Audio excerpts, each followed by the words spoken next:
Boa tarde a todos. Estamos aqui na 33ª semana da Semana de Fígado do Rio de Janeiro, de 2024, e vamos aqui discutir,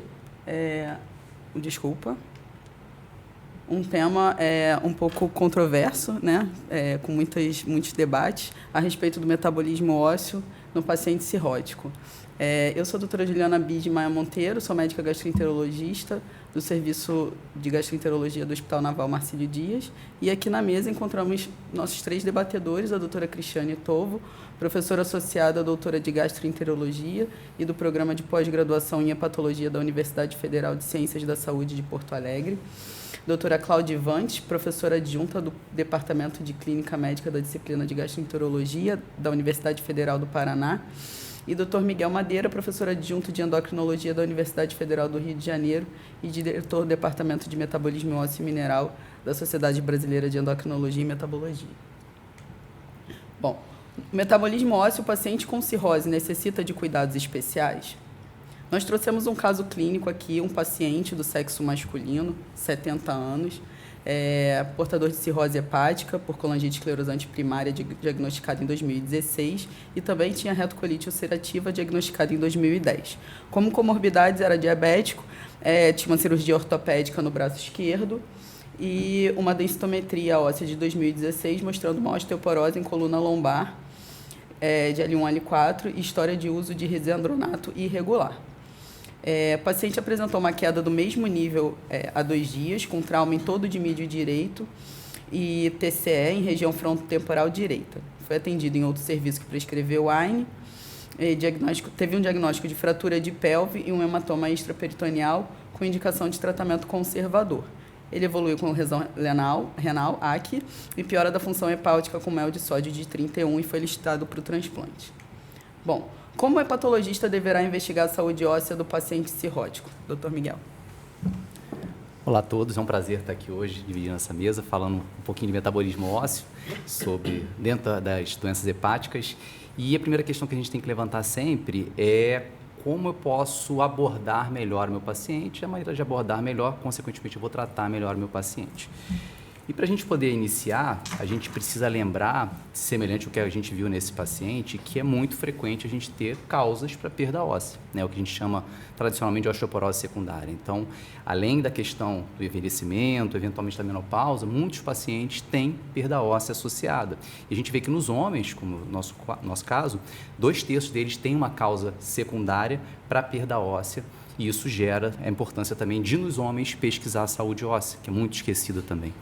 E a gente vê que mesmo nas mulheres na pós-menopausa, onde a gente tem realmente mais a osteoporose primária, 20% delas tem uma causa secundária, tem um outro motivo para perder osso, além da menopausa, além do envelhecimento. Essa tabela mostra para a gente aqui os pacientes que a gente deve pesquisar ou pensar mais em osteoporose secundária, mas um conceito que a gente tem que levar é que todo mundo, seja mulher, seja homem, que chega para a gente com uma alteração densitométrica ou que chega para a gente com uma fratura, tem que ter uma avaliação mínima laboratorial para a gente poder identificar e eventualmente tratar o que está errado. Vamos colocar assim. E esse aqui é uma das maneiras de a gente fazer essa avaliação, assim, os exames que a gente deve fazer é o diagnóstico da alteração óssea. É um laboratório mínimo que a gente utiliza no dia a dia, destacando aqui a testosterona, a FSH e LH para os homens, né? Mulher a gente vai perguntar em relação aos ciclos menstruais e também não esquecer, na urina de 24 horas, de avaliar a calciúria e a fosfatura, que podem estar associadas também à perda óssea. Então, isso aqui é um básico, existem diferenças de acordo com a recomendação e de acordo com a suspeita clínica, a gente pode pensar em continuar a avaliação desses pacientes para mais algum lado, de acordo com eventuais dados, sinais ou sintomas para a gente poder, mas o mínimo que esse paciente tem que fazer sempre é avaliar esses exames laboratoriais para a gente poder, se necessário, fazer a correção. A outra questão que a gente tem que lembrar é a densitometria, né? A densitometria, desde 1994, ela foi colocada pela Organização Mundial de Saúde como o método padrão ouro para o diagnóstico de perda óssea, da saúde óssea dos nossos pacientes. Ela tem as suas indicações, então, para mulher acima de 65 anos e para homem acima de 70, mas se eu tenho algum fator de risco, e hoje praticamente todas as doenças crônicas, muitas medicações estão associadas à perda óssea. E por esse motivo, boa parte dos pacientes deve ter a sua densitometria antecipada para a partir dos 50 anos. Então, a gente não pode esquecer de avaliar precocemente precocemente os pacientes, principalmente aqueles que têm fator de risco associado. E aqui são algumas outras indicações, então a gente submete o paciente a essa avaliação laboratorial, história clínica e boa parte deles, de acordo com a história clínica, a densitometria associada também à questão da idade. Aproveitando aqui o debate, vamos inverter a visão. Agora, o paciente que vem para o hepatologista com uma doença hepática crônica, uma hepatite B crônica, uma hepatite C crônica ou uma cirrose, você acha que eu já devo, a princípio, pedir a densitometria, independente da idade, porque daí a gente já tem uma doença crônica? Uma recomendação, se é um homem acima de 50 anos ou uma mulher na perimenopausa ou na menopausa, está bem indicado. Se for um paciente menos de 50 anos ou uma mulher na menacme, a gente normalmente solicita a densitometria no contexto de um pós-fratura. Tá. Porque a evidência é maior nas mulheres na peri, na menopausa, ou eventualmente nos homens acima de 50 anos. Antes disso, na presença do evento clínico da fratura, é importante fazer também. Então, são essas as indicações. Lembrar que também a densitometria serve para a gente acompanhar. A cada 1 a 2 anos a gente repete a densitometria para ver o quanto o paciente teve de evolução da sua massa óssea.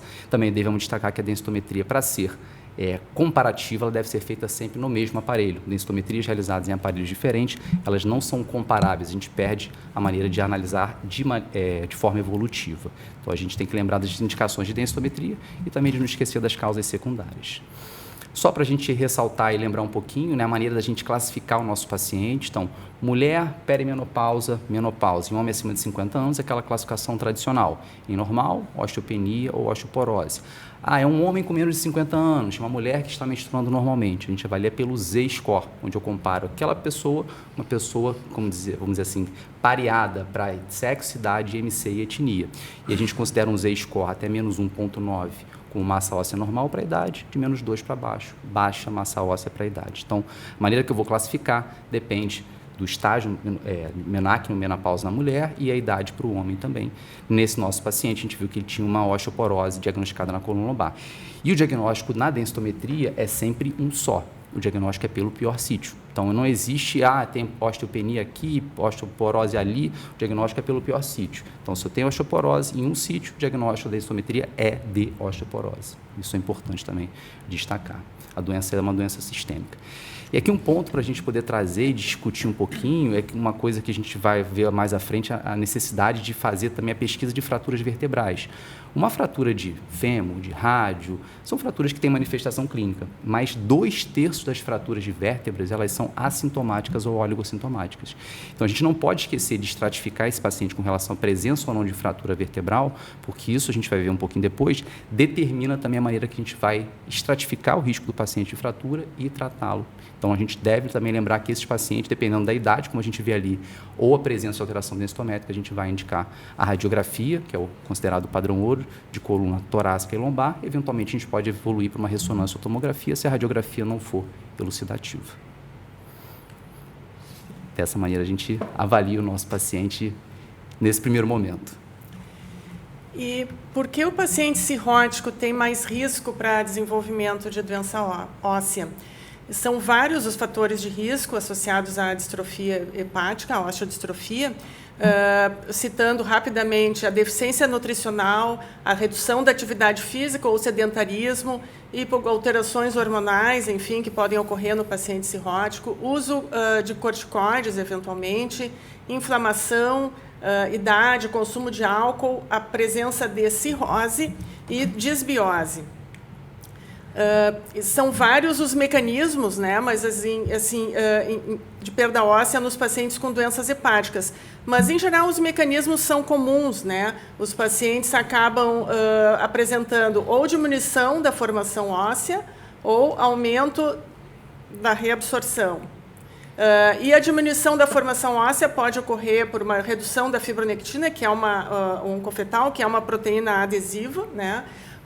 Pode ocorrer por aumento de ação de citocinas inflamatórias, como as interleucinas, fator de necrose tumoral ou fator estimulante de colônias, enfim. São vários os mecanismos e várias as substâncias inflamatórias alteradas nessas situações. Em relação, uma palavra rápida em relação à microbiota, que tem sido bastante estudada em várias situações, vocês vejam que houve uma associação Esse estudo aqui investigou a microbiota em diversas situações, né? Mas houve uma correlação entre algumas cepas específicas da microbiota intestinal com as doenças colestáticas, colangite esclerosante primária e colangite biliar primária, e também com a perda óssea, com a densidade óssea, né? Então, tentando estabelecer a microbiota como um novo regulador da massa óssea através dos efeitos dos seus metabólitos, desempenhando um papel no eixo microbiota, esqueleto e imunologia intestino. É um campo fértil para a investigação, né, eu diria. As relações têm sido documentadas. Uma palavrinha em relação à sarcopenia na cirrose, que está associada com pior prognóstico. A prevalência de desnutrição da doença hepática crônica é bastante alta, e na cirrose avançada pode chegar a comprometer a mais de 60% dos pacientes, né? Então, o diagnóstico da sarcopenia pode ser feito por diversos métodos. O padrão ouro é considerado tomo e ressonância, mas tem as limitações de acesso, custo, enfim. A densitometria pode ser utilizada, bioimpedância e medidas antropométricas são as que têm são mais vulneráveis e suscetíveis a erro. Então, eu trago aqui um estudo que nós fizemos no nosso meio, que foi um estudo de 83 cirróticos, é um estudo retrospectivo, então são pacientes que já tinham feito tomografia por algum motivo, né? E onde foi avaliada, então, a massa muscular, ali em vermelho, através de um software, mostrando uma prevalência, então, de sarcopenia na altura da vértebra L3, em torno de 50%. Isso, com certeza, traz um comprometimento mais difuso, estando relacionado com o metabolismo ósseo também, né? E esse é um outro estudo também brasileiro, que avaliou os fatores de risco associados com as fraturas da coluna lombo-sacra em pacientes cirróticos. Foram 71 pacientes que também avaliaram densitometria, raio-x de coluna, e observando uma prevalência de osteodistrofia, então, em mais de 60%. Então, essa é uma porcentagem bastante elevada, né? Obrigada.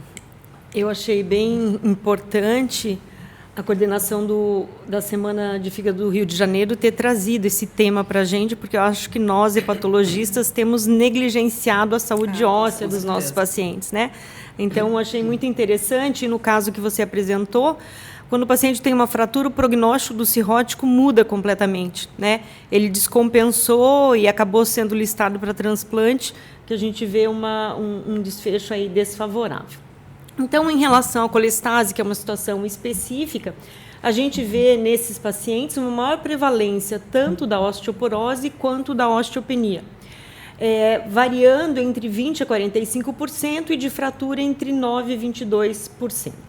O que a gente tem é a mesma fisiopatologia, disfunção de osteoclastos, por aumento dos ácidos biliares e bilirrubinas, mas também pelas citocinas inflamatórias e redução de fatores de crescimento específico. E, de maneira interessante, 20% dos casos de fratura são por fragilidade, sem evidência prévia de osteoporose. Então, a colestase seria, então, um fator de risco por si só, de prejuízo na qualidade da matriz óssea. E, além disso, na situação especial de colangite esclerosante primária, a gente tem associação com doenças inflamatórias intestinais, com má absorção de vitaminas e uso prolongado de corticosteroides. Na doença óssea, em decorrência da colestase, a gente tem, então, uma produção maior da fibronectina oncofetal pelos miofibroblastos, que inibe a ação dos osteoblastos, e uma produção excessiva de fator estimulante de colônia e TNF, estimulando a ação dos osteoclastos, então causando aí um desequilíbrio no metabolismo ósseo. E como é que a gente faz, então, o manejo disso? No paciente com colestase, a gente deve considerar a possibilidade de osteoporose no paciente, fazendo, então, a densitometria para avaliação da densidade mineral óssea ao diagnóstico e no segmento quando necessário. E como o doutor já anteriormente mencionou, a pesquisa de fratura vertebral através de exames de raio-x. suspender tabagismo e a ingestão abusiva de álcool, melhorar a atividade física, aumentar a atividade física, tanto aeróbica quanto de resistência, suplementação de vitamina D e cálcio e, em situações especiais, considerar o uso de bifosfonato para pacientes já com osteoporose e fratura. Então, nesse momento, eu já peço socorro aí para os endocrinologistas e reumatologistas para me auxiliar no manejo desses pacientes quando tem necessidade do uso do bifosfonato. Miguel. Obrigado. Então, agora para a gente poder pensar, né, a gente falou muito da avaliação, né, os fatores de risco, como que as hepatopatias estão relacionadas à perda óssea, como é que a gente pode avaliar melhor a saúde óssea do nosso paciente. E depois dessa avaliação a gente vai indicar o tratamento, como foi muito colocado pela Cláudia, em relação também às medidas não farmacológicas, né? Atividade física com resistência, com peso, adequação de cálcio e vitamina D são fundamentais, todas as medicações precisam disso para ter o seu efeito ótimo, mas a gente tem que pensar também quem é o paciente e se tem opções melhores para tratar o nosso paciente com doença óssea, com osteoporose ou com fratura. E o que a gente tem que primeiro identificar é quem merece remédio, quem merece tratamento que a gente chama de intensivo ou farmacológico. E aqui a gente traz alguns conceitos. Primeiro, aquele paciente que tem uma osteopenia à densitometria, a gente antes ficava meio perdido. Um tratava, outro não tratava. Hoje a gente tem um score de risco de fratura, que é o score de risco do FRAX, que é calibrado para a nossa população brasileira, e que a gente coloca esse paciente no score de risco do FRAX e a gente vê. Se for um FRAX de alto risco, essa osteopenia, junto com um FRAX de alto risco, merece tratamento farmacológico, porque é semelhante ao risco de uma osteoporose densitométrica de acontecer uma fratura. E a gente não pode esquecer nunca, e a gente esquece muito, é que a fratura por si só, uma fratura de fragilidade, o que é isso? É quando eu tenho uma queda da própria altura ou um trauma menor que isso e quebrei o osso. Isso não é para ser considerado uma coisa natural, isso é comum, mas não é normal. Então, ter uma fratura de fragilidade, seja clínica ou radiológica na radiografia, como a gente falou, isso define clinicamente a presença de osteoporose. E essa osteoporose clinicamente definida, ela tem que ser tratada. Então, o paciente teve uma fratura, mesmo que ele tenha uma densitometria normal, e isso acontece em alguns casos, ou com osteopenia, a fratura definiu que esse paciente merece ser tratado intensivamente, que ele tem o desfecho. A densitometria é um marcador do risco de fratura. Se eu já tenho a fratura, se eu tenho o desfecho, isso diz que meu paciente merece muito ser tratado. Então, a gente não esquecer quem precisa de remédio. São as indicações que a gente tem de consenso um pouquinho mais recente, que a gente vem indicando melhor quem merece receber tratamento medicamentoso. E nos últimos 4 para 5 anos, a gente começa a ter mudanças nas diretrizes. Não só dizer quem merece remédio, mas também dizer qual remédio é melhor para qual paciente. É uma estratificação do risco de fratura, que a gente vem nesses últimos posicionamentos aí a partir de 2017 até atualmente. Esse é o posicionamento nacional da Sociedade Brasileira de Endocrinologia, junto com a ABRAS, Associação Brasileira de Saúde Óssea, onde a gente tenta definir melhor o risco de fratura do meu paciente, com isso indicar melhor qual remédio que esse paciente deve utilizar. Quem tiver interesse, escaneando esse QR Code, vai direto lá para esse PDF. E aqui é o que a gente considera o paciente com risco iminente ou muito alto risco de fratura. Se o paciente preenche qualquer uma dessas indicações, e a gente deve lembrar que o nosso paciente do caso, ele tinha uma cirurgia prévia de úmero, esse paciente teve uma fratura recente de pelve, então ele tem fraturas múltiplas, e além disso ele teve uma fratura recente também aqui dos últimos 24 meses, então esse paciente é um paciente de muito alto risco de fraturar. E o fato de ele ter muito alto risco de fraturar, a gente vai ver que muda a terapia inicial indicada para ele. Então, se ele tem qualquer uma dessas situações aqui, ele merece uma terapia para um risco iminente, para um risco muito alto de fraturar. Então, a gente agora, pelo muito alto risco de fratura, a gente tem terapias preferenciais. E aqui a gente coloca quais são essas terapias preferenciais. Então, como ele tem um risco grande, 3 a 5 vezes maior do que uma pessoa que não fraturou, por exemplo, a terapia preferencial para esse paciente de muito alto risco é a terapia anabólica ou osteoanabólica. E a gente tem aqui no Brasil 2 possibilidades, a teriparatida e o romosozumab. Por que eu faço a terapia anabólica? Porque a terapia anabólica faz o paciente ganhar mais osso, ganhar osso mais rapidamente e reduzir mais rapidamente o risco de fratura. Então, esse paciente preferencialmente deve ser manejado com a terapia anabólica. Eu posso fazer um antirreabsortivo? Pode. Existe a questão preferencial. O que não pode é deixar de tratar. Então, se você não tem a possibilidade de fazer uma terapia anabólica, não deixar de fazer a terapia antirreabsortiva. Mas, se for possível, anabólico primeiro, depois para o antirreabsortivo, que é a combinação que a gente tem confirmada com maior ganho de massa óssea e maior redução do risco das fraturas de fragilidade. Então, esse paciente seria um paciente candidato à terapia anabólica. Ele é candidato à terapia intensiva farmacológica, mas, se possível, com a terapia anabólica, depois seguida para uma terapia antirreabsortiva, seja com denosumab ou com os bisfosfonatos, que a gente também pode utilizar para consolidar o ganho da terapia anabólica. Acho que era isso que eu queria. Bom, queria agradecer a presença de todos e a oportunidade de estar aqui nessa mesa, com uma discussão tão incrível e tão boa para nós hepatologistas, né? Agradecer ao Dr. Miguel por ajudar a gente sempre no tratamento. Estou aprendendo muito também. Obrigado. Tá, obrigado. Boa tarde. Obrigado.